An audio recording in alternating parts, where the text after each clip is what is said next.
Hello everyone, आज हम लोग क्लास 10th मैथ विषय के अंतर्गत अध्याय 3 दो चर वाले रैखिक समीकरण में एक्सरसाइज 3B में आपका विलोपन विधि, जैसा कि आप बोर्ड पे देख पा रहे होंगे, हम लोग यहाँ पे विलोपन विधि में क्वेश्चन नंबर 7 है। जैसा कि आपका डाउट क्वेश्चन है और इसमें डरने वाली बात इस बात की कि इसमें कोई नंबर नहीं दिया है, और इस तरीके से आप लोग इसको नोट कर लो। यहाँ पे ये दिया हुआ है, दूसरा इक्वेशन आपके सामने दिया है bx + ay = 3 दे दिया है, और इसमें x का मान, अब ध्यान देने वाली बात है कि मेरे पास जो समीकरण में x y दोनों चर दिए गए हैं, लेकिन हम लोग यहाँ पे केवल एक चर यानी x के मान की बात कर रहे हैं। तो जब x के मान की बात हो रही है तो दिमाग में आपको ये बात बैठनी चाहिए कि हम लोगों को y क्या करना है, विलुप्त करना है, क्योंकि विधि कौन सी है, विलोपन। तो विलोपन में किसको गायब करेंगे हम लोग y को अगर हम गायब कर देंगे तो x की वैल्यू आ जाएगी। तो पहले हम लोग समीकरण में देख लेते हैं कि समीकरण में क्या चीज़ देखने को मिल रहा है। तो देखा जाए ax + by bx + ay। अगर मुझे एक चर बराबर करना है, कन्फर्म हो गया कि मुझे x की वैल्यू अगर पता करनी है तो y के चर को क्या करना होगा, हमें ख़त्म करना होगा, यानी उसे बराबर करके। तो चलिए पहले देख लेते हैं कि अगर हम y के साथ अगर यहाँ पर a का मल्टीप्लाई कर दें तो aby, अगर यहाँ b का मल्टीप्लाई कर दें तो aby। तो यहाँ लिख सकते हैं हम लोग समीकरण एक में a से तथा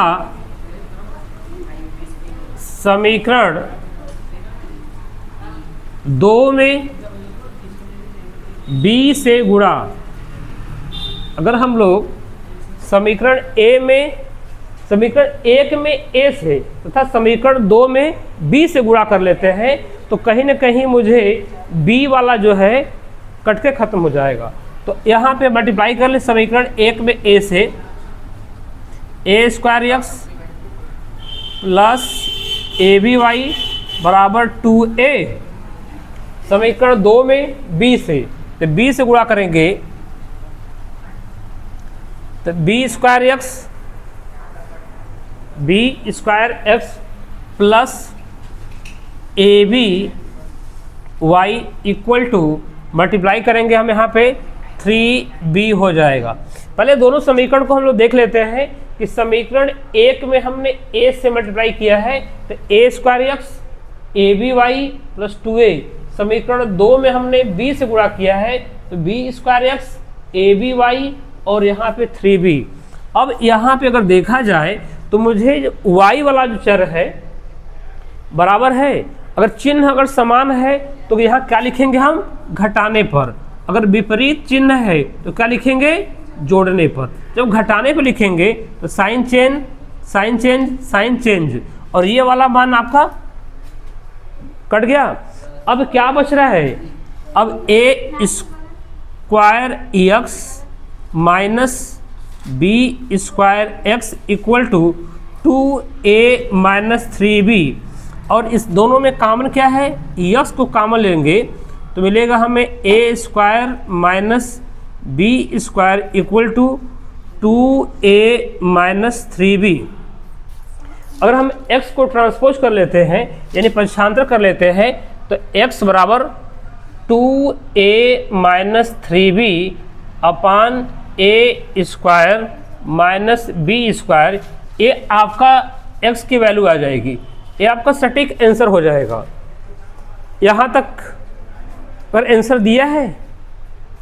अगर आपने इसको चेक कर लिया हो, अगर आपको संतुष्टि मिल गई हो तो हम लोग चाहें तो आगे चलें। अब हम लोग नेक्स्ट नंबर भी देख लेते हैं, क्योंकि इसमें एक दो क्वेश्चन डाउट वाले हैं जिसी बच्चे के। जैसा कि हम लोग को पता है कि हम लोग मनोहर रे को सॉल्व कर रहे हैं, तो आपका क्वेश्चन नंबर 9 या 10 जो भी आपका हो, 9 आपका 8 नंबर है, y का मान यक्स के पदों में, ये कोई बड़ा प्रश्न नहीं है, लेकिन हाँ रह की बात आपका रिक्वायरमेंट है तो मैं इसको इसी लगे यहीं पर रख देता हूँ। तो अब 8 नंबर क्या है, समीकरण दिया है 2xy equal to 4x plus 3y, y का मान x के पदों में पूछा जा रहा है, y का मान x के पदों में, x के पदों में हमें पता करना है। ध्यान दीजिएगा प्रश्न क्या कह रहा है, कुछ है नहीं, केवल मुझे ट्रांसपोज करना है, पक्षांतर करना है केवल। तो कह रहा है कि y का मान x के पदों में, जैसा कि आप जान रहे हैं y का मान पूछा जा रहा है, तो y के बराबर जो कुछ भी होगा सब x का मान एक तरफ, यानी मुझे इसमें क्या है, पक्षांतर कर लेना है केवल। ठीक है, इसको अभी कर देते हैं, इसके बाद देखा जाए। समीकरण में आपको क्या था, 2xy equal to 4x plus 3y, जैसा कि आपके समीकरण में प्रश्न दिया हुआ है। तो हम एक काम कर लेते हैं, y को एक तरफ कर लेते हैं, तो एक तरफ करेंगे तो 2xy minus 3y equal to 4x। यदि इसमें से हम y को कॉमन ले लेते हैं तो हमें मान क्या मिलेगा, 2x माइनस 3 बराबर कितना हो जाएगा आपका 4x।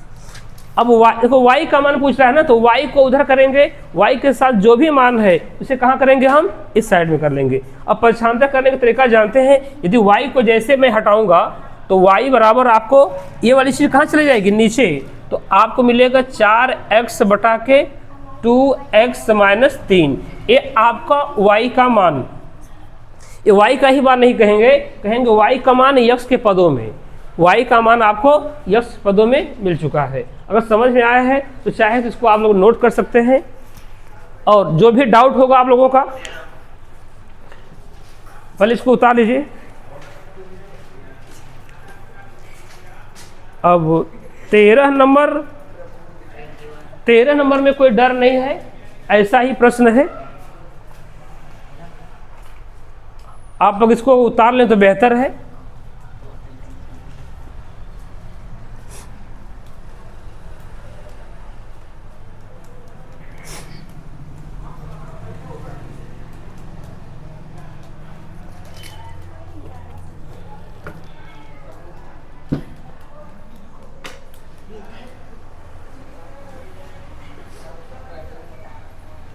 अगर 7 वाला हो गया है, जैसा आप लोग परमिशन देंगे, 7 अगर हो गया है तो हटा लें इसको हम, ठीक है। इधर आपका हो गया है 7 नंबर, ये यहाँ से है और 7 का ये आंसर था, और 8 नंबर आपको वहाँ बचा हुआ है, इसको उतार लीजिएगा। अब हम लोग एक डाउट का क्वेश्चन है,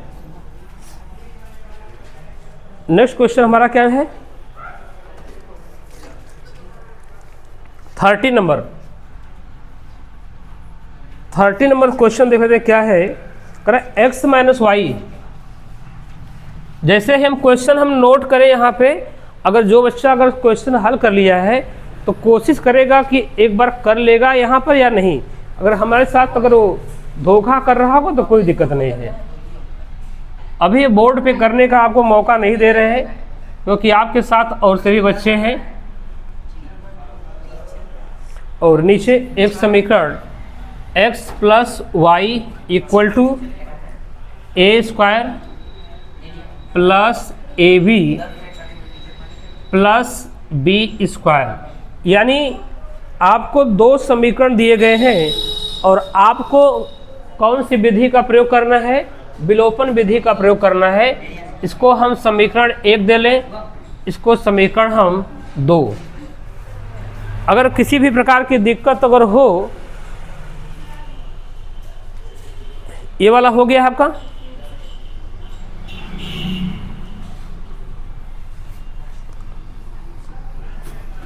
अगर आप लोग को सही ढंग से अगर समझ में आता ना तो हम लोग उसको लाइव भी लेके आते तो कुछ समझ में आता। क्योंकि देख रहे हैं कुछ बच्चे ऐसे हैं ना, कुछ ऐसे घूर के हमको देख रहे हैं जैसे कि हम कोई महिला टीचर हो। अरे हमको घूर के मत देखो, बोर्ड पर देखो कम से कम। चलो इसमें आपको विलोपन विधि में एक चीज को ध्यान हमें देना है कि x वाला और ये y वाला, यानी दोनों चर की हम बात कर रहे हैं। विलोपन विधि में करते क्या है, हम एक चर को पहले विलुप्त करते हैं। क्या करते हैं, गायब करेंगे। तो एक चर को कैसे हम गायब करेंगे, यहाँ जैसा कि देख पा रहे हैं, मुझे कोई छेड़छाड़ नहीं करनी है। जैसे देखा जाए समीकरण 1 और 2 को अगर हम बिना चिन्ह बदले, अगर ये आपस में मान बराबर है, ये मान अगर कट सकता है, तो मैं यहाँ पे क्या लिखूंगा, जोड़ने पर। अगर जोड़ने पर यहाँ पर लिख दिया जाए तो ये देख रहे हैं कटेगा, तो इसको जोड़ेंगे कितना होगा, 2x है। तो प्रोसीजर एकदम आसान है, प्रोसीजर एकदम आसान है। अब इसको हम जोड़ेंगे, देखो भैया, a square minus AB plus B square. यहीं से खड़े खड़े हम कितने लोगों को बिगड़ते भी देखे हैं, यहीं से खड़े खड़े किसी को हम बनते भी देखे हैं। तो और मुझे बिगड़ना न पड़े, बस a square plus AB plus B square. कुछ तो ऐसे बच्चे हैं जो टीचर को ही कल उंगली करना जानते हैं। a स्क्वायर से a स्क्वायर डिवाइड होगा, हम तो काट रहे हैं, कटेगा नहीं, कटेगा, क्योंकि साइन क्या है, सबका सेम है। AB से AB कटेगा, तो 2x इक्वल टू a कितनी बार है, 2a स्क्वायर प्लस क्या है, 2b स्क्वायर। अगर देखें हम तो 2x इक्वल टू 2 इसमें कॉमन है, a square plus b square, 2 से 2 कटेगा, तो x की वैल्यू कितनी हो जाएगी, a square plus b square. क्या x के मान में किसी को डाउट है, कैसे निकला है, देखने में भड़कीला है, चौड़ा दिखाई दे रहा है लेकिन ज़्यादा चौड़ा नहीं है, ठीक है। अब इसी x की वैल्यू को किसी समीकरण में हम भर देते हैं। तो चलिए x का मान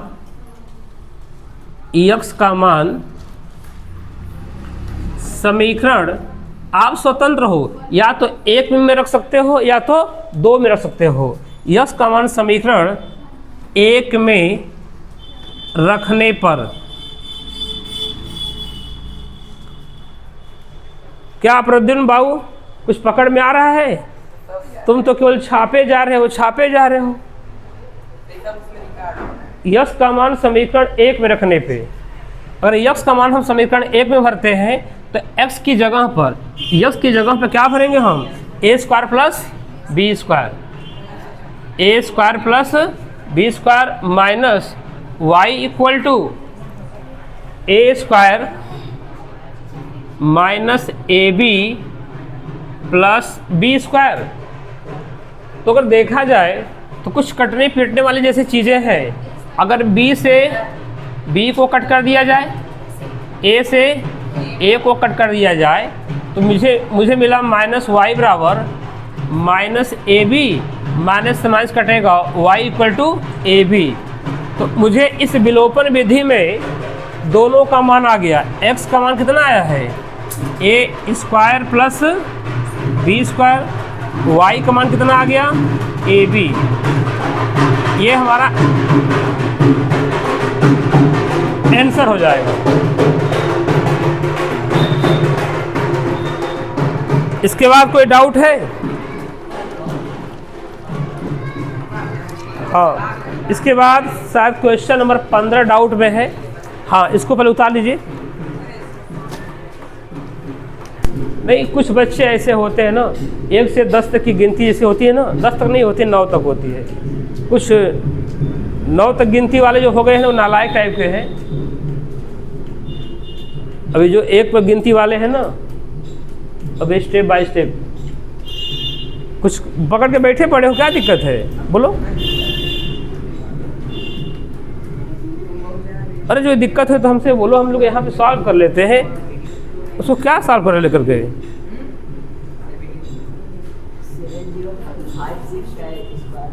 कोई नंबर बोलो। 70। हाँ, स्क्वायर रूट निकालना है। तो देखो हर जगह ट्रिक का ही काम नहीं करेगा, कहीं कहीं नंबर कुछ ऐसी होती है लड़ जाती है। अब पहले एक काम करिए आप लोग, बोले इसका यूनिट डिजिट देखिए 6 है। 6 है तो पहले मुझे देखना होगा कि 6 6 जा 36, यानी ये डिवाइड होगा 6 से भी, और 6 डिवाइड होगा 2 से भी और 3 से भी, ठीक है ना। तो 2 से भी डिवाइड हो जाएगा, 3 से भी हो जाएगा और इंटू 1 से भी हो जाएगा। तो आपका लास्ट डिजिट जो है या तो 6 हो सकता है, या तो फिर आपका 2 हो सकता है, या तो 3 हो सकता है, या तो 1 हो सकता है, क्योंकि 1 से भी डिवाइड होगा और 3 से भी डिवाइड होगा और 2 से भी डिवाइड होगा और ये 6 से, अदरवाइज इसके बाद कोई नंबर से डिवाइड होने वाला नहीं है। यानी कन्फर्म है कि आपको जो यूनिट डिजिट है इसमें से आपको कोई एक ही नंबर आने वाला है, ये तो कन्फर्म हो गया। आप लोग देख लेते हैं कि यह नियर अबाउट कितने के आसपास है। और एक बात और आप जान लीजिएगा, जब भी आप किसी का स्क्वायर रूट निकाल रहे हो या आप किसी का स्क्वायर कर रहे हो, ठीक है, तो अगर 2 डिजिट का स्क्वायर करेंगे तो आपको 3 या 4 अंक में आएगा। इन होता है 10 का स्क्वायर क्या होगा, आपको 100 होगा, यानी 3 अंक में आएगा। तो अब ऐसे ही देख लेते हैं कि ये नियर अबाउट कितने के आसपास है। तो दिख रहा है कि आपको ये 70 दिख रहा है ना, 70, तो 70 है। तो अब आपको देखना है कि इसको हम मान लेते हैं कि यहाँ पे 20 मान लेते हैं, ठीक है। अब 70 है, तो अब 70 में आपको केयर करना है कि 70 आपका किसके पास होगा। तो अब हम बात कर रहे हैं, यहाँ पे 6 है, ध्यान दीजिएगा, तो आपका क्या हो जाएगा, क्योंकि स्क्वायर रूट है, तो स्क्वायर रूट में आपको देखना होगा कि 8 8 जा 64। हम कहें कि अगर देखें 70 में तो 8 8 जा 64, 8 8 जा 64 के आसपास है। अगर हम यहाँ 9 कर लेते तो 9 9 जा 81, ज़्यादा हो जाएगा। तो ये कहीं ना कहीं आपका इसका पहला अंक क्या होगा, 8 से शुरू होगा, ठीक है। अगर रही बात यहाँ पे आने की, तो आपका इनमें से कोई अंक आ सकता है, या तो अगर आप स्क्वायर कर रहे हैं, ठीक है, तो 4 4 जा क्या होता है 16, यानी 4 चौका 16 हो जाएगा। तो 16 का क्या हो जाएगा, 4 हो जाएगा। तो यानी ये 8 के आसपास है, तो 4, यानी क्या ये 84 का है। पहले आपको ऐसे चेक करना होता है, डायरेक्ट हल मत किया करिए इसकी, ठीक है। तो पहले आप यहाँ देखिएगा, इसका लास्ट डिजिट देखिएगा, ठीक है। लेकिन बात है कि आपका जो भी नंबर यहाँ लेंगे उसका ये स्क्वायर होना चाहिए, ठीक है। ये 4 है तो 4 का क्या है, स्क्वायर कितना होगा 16, यानी लास्ट डिजिट आपको यहाँ से ध्यान देनी है और आगे वाला जो है नियर अबाउट तक ले जाओगे। 70 है तो 70 में आपको क्या करना है, 70 में करेंगे तो 8 8 64, अगर 9 करेंगे तो 9 में 81 ज़्यादा हो जा रहा है। तो आगे से आप एक डिजिट यहाँ पकड़िएगा और पीछे से पकड़िएगा, ऐसे करके आप देखिएगा। अगर हो जा रहा है तो बेहतर होगा, आपके समय का बचत होगा। हो गया आप लोग यहाँ पे। लास्ट क्वेश्चन आपका यहाँ से ले लिया जाता है। अच्छा, ये जो भी क्वेश्चन आपको सॉल्व किया गया है, थोड़ा सा कहीं ना कहीं आपको ये डिस्टर्ब कर रहा था, लेकिन इसके बाद आप घर पे इसको 2 बार 3 बार जरूर हल कर लीजिएगा तो बेहतर होगा। अभी हम लोग चल रहे हैं एक लास्ट क्वेश्चन लेकर के, क्योंकि इस चैप्टर को हम द एंड करने वाले हैं। और द एंड करने के साथ साथ ये ध्यान दीजिएगा कि आपको पेपर में जब भी क्वेश्चन पूछेगा 2 नंबर या उससे ज़्यादा में, तो पूछ देता है कि आपको विलोपन विधि से ही हल करना है। इसमें हम लोग विधि को चेंज नहीं कर सकते, ठीक है।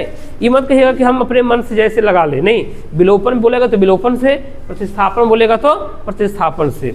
इसके पहले इसमें एक विधि और हुआ करती थी, इसका नाम है वज्र गुणनखंड, ठीक है, लेकिन सिलेबस में वो नहीं है। चलिए आप लोग को हम इसमें लास्ट क्वेश्चन आपका है इसमें 3B का 15 नंबर है। वो देखने में तो प्रश्न कुछ ऐसा लग रहा है, शायद जब से आप लोग पढ़ना शुरू किए होंगे ऐसा पहली बार देखे होंगे। दोस्ती तो देखे हैं मानव जीवन में, लेकिन अंकों की दोस्ती देखिए। x माइनस वाई का मान क्या है, 13 दिया है, तो आगे कह रहा है कि यही 13 इसका भी है, root x plus root y है। इसको हम लोग बड़े ही खुश नसीब और खुश मिजाज मन से हल करेंगे, मस्ती से हल करेंगे, हो जाएगा। अगर हम सिंपल भाषा में अगर देखें तो यही वाला मान इनका भी है, यही वाला मान इनका भी है, कहीं ना कहीं तो बराबर दिया है। बराबर का मतलब क्या हो रहा है कि यही मान आपका इनका भी है, वही मान इनका भी है। तो क्यों ना इसको हम अलग अलग कर लें। तो x माइनस वाई का मान क्या है 13, इसको समीकरण 1 कह रहे हैं।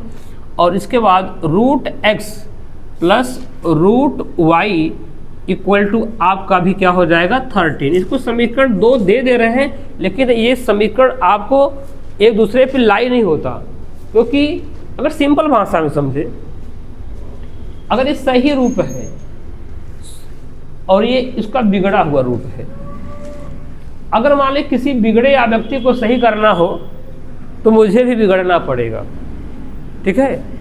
अगर इसको अगर ध्यान से देखें हम, इसको हम कैसे हम बना सकते हैं, तो चलिए हम समीकरण 1 में, यानी अगर सीधे व्यक्ति को बिगड़ना हो तो आसान है, लेकिन बिगड़े व्यक्ति को सीधा बनाना हो तो क्या है, कठिन है। तो मैंने मान लिया कि सीधा आदमी है, एक्स माइनस वाई, सिंपल सी बात है, ये रूट एक्स है। पहले से इसको देखने के बाद तो कुछ लोगों के तो दिमाग से बत्ती जो है ना जल रही होगी और बुझ रही होगी। जैसे कि यहीं पे बैठा हुआ एक बच्चा है, परदून बेटा, वो तो लग रहा है कि वो 0 वाट का बल्ब है, लुप लाप कर रहा है, शुरू हो गया है। अरे इसको देख के डर कह रहे हो, इसमें कुछ नहीं है। सिंपल भाषा में बताए हैं कि अगर बिगड़े इंसान को समझाना है तो अच्छे व्यक्ति को भी बिगड़ना होगा। अगर हम अपनी अच्छाई पे चलेंगे ना तो बुरे इंसान को समझा नहीं पाएंगे। अगर कोई शराब पिया व्यक्ति है, शराबी बना हुआ है ना, तो उसी भाषा में उसको समझाना पड़ेगा। अब सोचो कि सीधा बन के समझाओगे तुम फंस जाओगे। चलो देखो, ये तुम्हारे सवाल में भी वही नियम लागू हो रहा है। समीकरण 1 हमने लिखा कि समीकरण 1 में, यानी समीकरण 1 से समीकरण 1 को देखा जाए तो हम सीधा सवाल है, सिंपल से एक्स माइनस वाई का मान कितना है 13 है। लेकिन मैं चल रहा हूँ उसको बिगाड़ने। जैसा कि मैंने पिछले चैप्टर में आप क्लास 9th में का समीकरण देखे होंगे, या एक आप करणी का मान देखे होंगे कि करणी में x का स्क्वायर कितना होगा, करणी में x स्क्वायर x से होगा, आपने देखा है, माइनस करणी में y का स्क्वायर क्या होगा, y होगा, और 13 अपनी जगह पे है, इसके साथ कोई छेड़छाड़ नहीं है। अब देखो, सीधे व्यक्ति को टेढ़ा बनाया जा रहा है। तो जानते हैं ना कि अच्छा आदमी बहुत कम समय में बुरा बन जाता है, लेकिन बुरे व्यक्ति को सुधरने में जीवन लगभग समाप्त की कगार पा जाता है। ज्ञान होता है वृद्धावस्था में। चलो, अब यहाँ से देख रहे हो तुमको एक फार्मूला बनता नजर आ रहा है, ए स्क्वायर माइनस, ध्यान से देखो, इसको ए पढ़ लो, ए स्क्वायर माइनस बी स्क्वायर। तो इसके फार्मूले खोलेंगे तो एक ब्रैकेट में क्या हो जाएगा, ए माइनस बी, और एक ब्रैकेट में क्या हो जाएगा, a प्लस बी, और ये वैल्यू में कोई परिवर्तन नहीं, 13 अपने जगह पर रहेगा। और आप समझदार तो बहुते हो, इसकी वैल्यू देख रहे हो, प्लस वाले की 13 है, तो प्लस के जगह पे क्या भर दें हम, 13 तो भर सकते हैं ना। तो समीकरण 2 से मान रखने पर, यहाँ पे हम मान रख दे रहे हैं, इसकी जगह पे जब मान भरेंगे हम रखने पर, तो इसका मान कितना दिया है 13, तो हो जाएगा root x minus root y equal to नहीं देंगे यहाँ पे इसकी वैल्यू भर लेते हैं। इसकी वैल्यू कितनी थी 13, और इधर कितना है 13, और 13 से 13 को डिवाइड करेंगे कितना आएगा, 1 आएगा। तो root x minus root y equal to 1, समीकरण नंबर 3। अब हम लोग हल करेंगे समीकरण 2 व 3 से। अब देखिए यहाँ पे मैंने कहा ना कि अगर खराब वाले व्यक्ति को अगर सुधारना है तो अगले को भी खराब बनना पड़ेगा। खराब बना और ये जाके उसको वार करेगा। देखो, ये समीकरण जो खराब बना है ना, नए से बढ़िया वाले से खराब वाला बना है, अभी जाकर उसको संहार करेगा। चलिए, रूट एक्स समीकरण 2 प्लस रूट वाई का मान कितना है 13 दिया है ना, और इस समीकरण नंबर 2 था, और समीकरण नंबर 3 जैसा कि अब लग रहा है कुछ पकड़ में आ रहा होगा, समीकरण नंबर 3 है। अब देखा जाए, इसमें एक चर आपका बिना चिन्ह बदले घटने की कगार पे है ना, दोनों मान क्या है बराबर भी है, चिन्ह विपरीत भी है। तो इस हालत में क्या लिखेंगे, जोड़ने पर। अब ये कटा तो इसको जोड़ेंगे, सेम है ना, तो कितना हो जाएगा 2 रूट एक्स। अभी आपको हम बताए थे कि ऐसा ही हो यहाँ पे कोई नंबर ना हो तो एक आम कितना है आम, 2 आम, यानी कितना हो जाएगा, जोड़ेंगे तो 14, और इसको कट करेंगे कितना हो जाएगा 7, तो यानी करड़ी में x का मान कितना हो गया 7 हो गया। और जानते हैं कि अगर इस करड़ी को उठा के इधर भेजेंगे तो क्या बन जाएगा, स्क्वायर हो जाएगा, या दोनों पक्षों का वर्ग करेंगे तो x का मान कितना आ जाएगा 49 हो जाएगा। अब ये x का मान उठा करके कहाँ भर दो, समीकरण 1 में, x का मान समीकरण 1 में रखने पर, समीकरण 1 में x का मान कितना भरेंगे 49 माइनस y इक्वल टू कितना हो जाएगा 13। अब हम लोग 49 माइनस 13 इक्वल टू y कर लेते हैं, तो आपका कितना बचेगा 36 इक्वल टू y, यानी y का मान कितना आ गया 36 आ गया। तो x मान आपका 49 हो जाएगा, y का मान 36 हो जाएगा। ये आपका आंसर होगा। और आपका चैप्टर 3 भी द एंड हो गया। और हम लोग जस्ट अभी चाहे तो प्रतिस्थापन विधि भी सीखने का प्रयास करेंगे, क्योंकि आपको होमवर्क भी मिल सके। तो ठीक है, इसको आप लोग उतार लीजिएगा। ठीक है, आप लोगों को अब नेक्स्ट वीडियो में आपको देंगे हम प्रतिस्थापन विधि। धन्यवाद।